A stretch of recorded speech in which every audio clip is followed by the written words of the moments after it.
चलिए देखो question number 7 क्या लिखता है, प्रश्नावली 13.3 का क्वेश्चन नंबर 7 कि 32 सेंटीमीटर ऊंची और आधार त्रिज्या 18 सेंटीमीटर वाले एक बेलनाकार बाल्टी रेत से भरी हुई है। यानी कि एक बाल्टी है जो इस प्रकार का है, ठीक है, और ये क्या चीज से भरा हुआ है? रेत से। रेत माने क्या? बालू से भरा हुआ है। ये है, इसका ऊंचाई है 32 सेंटीमीटर। ये ऊंचाई कितना है? 32 सेंटीमीटर। और बोलता है इसकी आधार की त्रिज्या, त्रिज्या दे दिया, त्रिज्या आधा ना होगा, ये दे दिया है 18 सेंटीमीटर। तो सीधा सीधा यहाँ लिख लेते हैं, आर दे दिया है 18 सेंटीमीटर और एच दे दिया है 32 सेंटीमीटर। यहाँ तक कोई परेशानी? फिर बोलता है इस बाल्टी को भूमि पर खाली किया जाता है। जब खाली करेंगे तो आप गौर करिए, जब बाल्टी है, बाल्टी में बालू भरा हुआ है, उसको खाली करेंगे तो तुम चाहो चाहे ना चाहो वो शंकुआकार ही बनेगा। ऐसा ही वो बाल्टी खाली होगा, ऐसा बालू अपने आप बना देता है ये ढांचा। तो ये है इसका ढांचा, ठीक है। और ये बोल रहा है कि यदि शंकुआकार ढेरी की ऊंचाई, इसकी ऊंचाई, याद रखो दो चीज इसमें होता है, एक होता है ऊंचाई, एक होता है तिर्यक ऊंचाई। तो ये जो है ये तिर्यक ऊंचाई है, टेढ़ा वाला, पर ऊंचाई ये सीधा होता है। तो ऊंचाई दे दिया कितना? 24 सेंटीमीटर। तो इस ढेर की त्रिज्या निकालना है, नहीं निकलेगा, त्रिज्या निकालना है। त्रिज्या क्या होगा, बात समझ आ रही है? तो एक बात बता, जितना बाल्टी में होगा बालू वही ना उछलना है। तो जितना बालू होगा इसमें, अब वही बालू यहाँ उछलेंगे, दोनों का आयतन तो बराबर हो गया, क्वांटिटी दोनों को बराबर है, जितना वो उतना ही है, तो दोनों का आयतन बराबर हो जाएगा। हम लोग लिख सकते हैं कि बाल्टी का आयतन बराबर हो जाएगा ढेर का आयतन। ढेर माने बालू का ढेर का आयतन, है ना? यहां तक कोई कष्ट? तो बाल्टी का आयतन जो है, बाल्टी है बेलनाकार, तो बेलन का आयतन ना हो गया पाई आर स्क्वायर एच। अच्छा, आर यहाँ भी है, एच यहाँ भी है, इसीलिए यहाँ पे हम सब कैपिटल ले लिए। यहाँ पे इसको हम बड़ी बड़ी लिख लेते हैं और ये भी बड़ी वाला है, और यहाँ वाला जो है वो छोटी एच है 24 और छोटी आर है, निकालना है तुमको, ठीक है। तो ये बड़ी बड़ी सब है। तो यहाँ ढेर का आयतन जो है, ढेर क्या है? शंकुआकार है, तो शंकु का जो आयतन होगा वो बेलन का 1/3 होता है। तो यहाँ 1/3 पाई आर स्क्वायर एच। बात समझ आ रही है? अब बोलिए, पाई दोनों तरफ है, सबसे पहले इसको घटा देते हैं, माने हट जाएगा, कट जाएगा ना दोनों तरफ से, क्योंकि दोनों तरफ पाई है, पाई पाई बराबर के आर पार रहेगा तो कट जाएगा। आर इसका कितना है? 18। तो 18 गुना 18, चूंकि स्क्वायर है तो स्क्वायर रहेगा तो वो 2 बार लिखना है। और एच, एच कितना है? 32। यहां तक कोई कष्ट? यहाँ 1/3 गुना, यहाँ पे आर हमको निकालना है तो आर स्क्वायर रह गया, और एच कितना है? 24। अगर आप कहें तो इसको काट देते हैं, 3 अठी 24, कट गया ना। अब यहाँ बच कौन गया? एक बार और लिख लेते हैं ताकि इजी हो जाए समझने में। 18 गुना 32, और यहाँ बचा आर स्क्वायर गुना 8, यही ना बचा।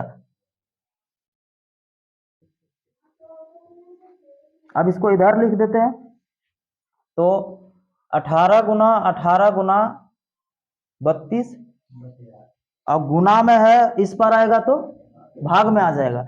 भाग कितना हो जाएगा इसका? 8, बराबर बचा आर स्क्वायर। इसको काट दीजिए, 8 चौक 32। तो 18 गुना 4 बराबर हो जाएगा आर स्क्वायर। अगर स्क्वायर रहता है तो बराबर के इस पर आएगा तो क्या हो जाएगा? अंडर रूट हो जाएगा। तो ये हो जाएगा आर बराबर अंडर रूट 18 गुना 4। अब गौर करिएगा, तो 18 दो है तो एगो 18 निकल गया ना बाहर, और इस 4 का स्क्वायर क्या होता है? 2। तो आर का वैल्यू कितना हो गया? 36 सेंटीमीटर। आई बात समझ में? यही त्रिज्या ही तो निकालना था, त्रिज्या निकल गई, आगे करिए। अच्छा, तिर्यक ऊंचाई भी निकालना, एक मिनट। तिर्यक ऊंचाई जो होता है वो स्लेंट हाइट, ये जो एल होता है, एल कभी याद है? एल पढ़ाए थे, याद रखो। ये इस ढेर में, इस ढेर में ये जो है ये तो त्रिज्या कहलाता है, और ये कहलाता है ऊंचाई एच, और ये कहलाता है क्या? एल। तो एल जब निकालेंगे तो आर का स्क्वायर और एच का स्क्वायर जोड़ा जाता है, मैंने पाइथागोरस प्रमेय यहाँ भी लग जाता है। 90 डिग्री का कौन बनेगा? पाइथागोरस प्रमेय लगा देंगे। तो R square plus H square बराबर एल स्क्वायर, तो एल स्क्वायर बराबर R square plus H square. R कितना है 36 का स्क्वायर प्लस एच कितना है 24 का स्क्वायर, बराबर क्या हो जाएगा एल का स्क्वायर।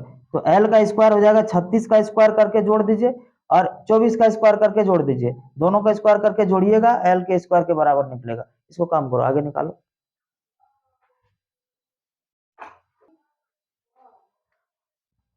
तो ये हो जाएगा L square R square plus H square. L square कितना है 36, आर स्क्वायर 36 है और एच स्क्वायर 24 है।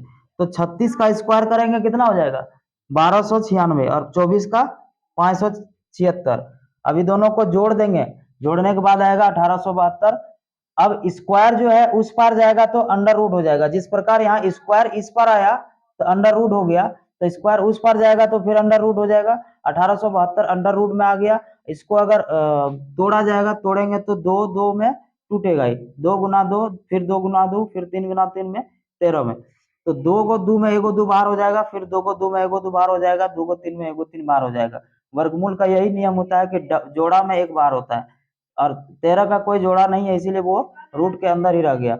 अब 2 गुना 2 4, 4 तिया 12, 12 रूट 13, यानी कि एल कितना निकल गया स्लैंट हाइट, वो जो एल है तिर्यक ऊंचाई 13, 12 रूट 13 निकल गया और त्रिज्या उसका निकल गया 36। ये दोनों सवाल था, हो गया कंप्लीट, आगे करिए।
इस चीज को देखिए, पता नहीं वीडियो में कहाँ कट गया था, है कि नहीं आवाज। तो एक बार और देख लेते हैं कि एक नहर है और इस नहर की चौड़ाई दे दिया है 6 मीटर, गहराई दे दिया है 1.5 मीटर, और बोला है कि 10 किलोमीटर तक पानी चलेगा इसमें। 1 घंटा अगर पानी चला तो 10 किलोमीटर तक चलेगा, यानी कि नहर की लंबाई भी दे दिया है अल्टीमेट, है कि नहीं, 10 किलोमीटर।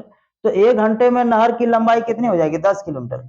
और सारा यहाँ मीटर में दिया है, तो इसको भी प्रयास किए हम लोग मीटर में लाने का। तो 1 किलोमीटर में होता है 1000 मीटर, इसीलिए 10 किलोमीटर में 10,000 मीटर हो जाएगा, 10,000 मीटर हो गया।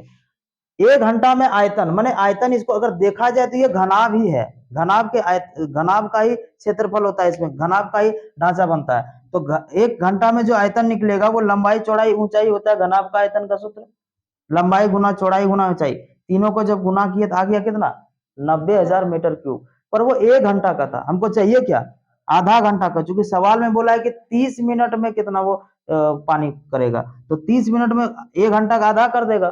बात समझ आ रही है, 45,000।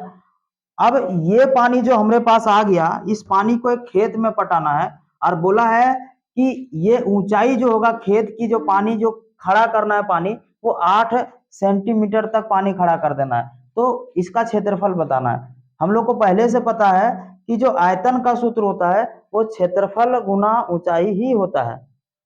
अरे बात समझ में, जैसे हम बात करते हैं इसका, बताइए, ये एक प्रकार का बेलन है, बेलन ही तो है, और इस बेलन का अगर सूत्र निकालते हैं तो नीचे क्या है बताओ, नीचे वृत्त है ना, तो वृत्त का क्षेत्रफल का सूत्र क्या होता है, पाई आर स्क्वायर, और उसमें ऊंचाई जोड़ दिए। बात समझ आ रही, तो क्षेत्रफल में सिर्फ ऊंचाई जोड़ना है तो क्या निकल जाएगा, आयतन निकल जाएगा। अरे बात समझ में, क्षेत्रफल को अगर ऊंचाई से गुना कर देंगे तो क्या बनेगा, आयतन। तो क्षेत्रफल मेरे पास आ जाएगा, ऊंचाई यहाँ पे दिया हुआ है 8, तो ये मीटर सेंटीमीटर में दिया है, मीटर में लाने के लिए 1000 से भाग दे दिए, और जो गुना में होता है वो बराबर के उस पार जाएगा तो क्या हो जाएगा, भाग में हो जाएगा, नहीं कि उलट जाएगा, बटे जो होता है वो उलट जाता है, तो उधर उलट गया जा करके, और 8 के टेबल में ये कट जाएगा 5625 बार में। ये दोनों को गुना करेंगे, 5625 को 100 से 56, ये इतना आंसर आ जाएगा इसका। ठीक है, ये इसका क्षेत्रफल आ गया, क्या आ गया, क्षेत्रफल। चलिए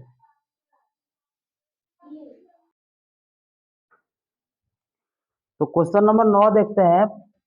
इसमें क्या लिखा है कि एक किसान अपने खेत में 10 मीटर व्यास वाली और 2 मीटर गहरी एक बेलनाकार टंकी को आंतरिक व्यास 20 सेंटीमीटर और एक पाइप द्वारा नहर से जोड़ा जाता है।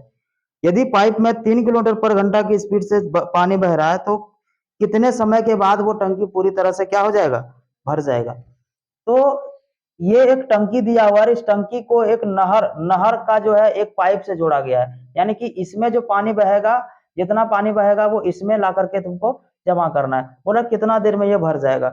ये इसका जो है आयतन दे दिया है, इसका आयतन और इसका आयतन, दोनों का आयतन क्या हो जाएगा, बराबर हो जाएगा। तो सबसे पहले हम लोग क्या करेंगे, इसका आयतन निकालने का प्रयास करेंगे। तो बेलनाकार टंकी का आयतन,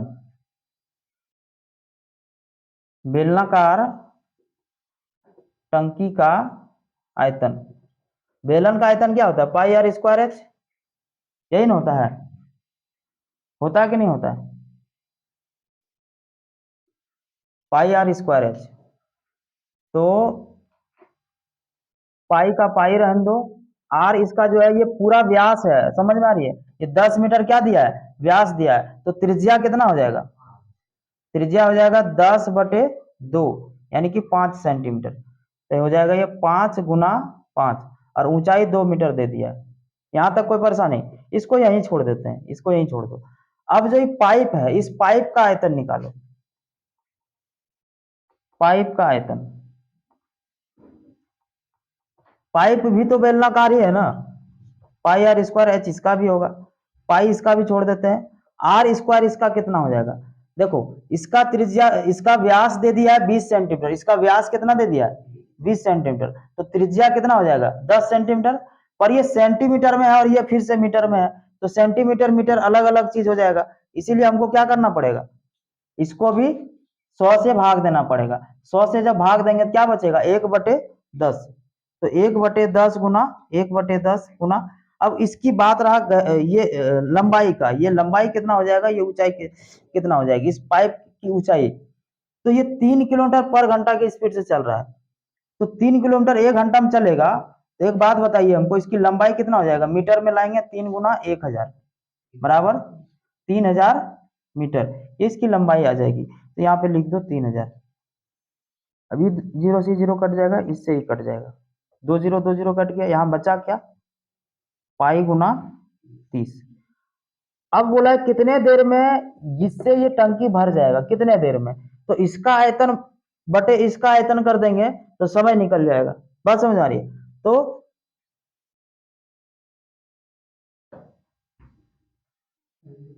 पाइप द्वारा लिया गया समय बराबर बेलनाकार टंकी का आयतन, दिख रहा है यहां तक, बटे पाइप का आयतन। तो बेलनाकार टंकी का आयतन कितना होगा, पाई गुना 5 गुना 5 गुना 2, पाई गुना 5 गुना 5 गुना 2, और नीचे भी है पाई गुना 30। अब इससे काट दें, 5 के टेबल में 6 बार में, ऊपर क्या हो गया, फिर ये 3 हो गया और ये कट गया। अब पाई से पाई भी कट जाएगा, तो जाएगा 5/3, 5/3 घंटा। या फिर इसको अगर मिनट में लिखना चाहे तो क्या करना है, 5/3 को 60 से गुना कर देंगे, मिनट बन जाएगा। इसको काटो, 3 एकम 3, 3 दूनी 6, 20 बार में, तब 5 गुना 20 यानी कि 100 मिनट, 1 घंटा 40 मिनट। ठीक है, करिए।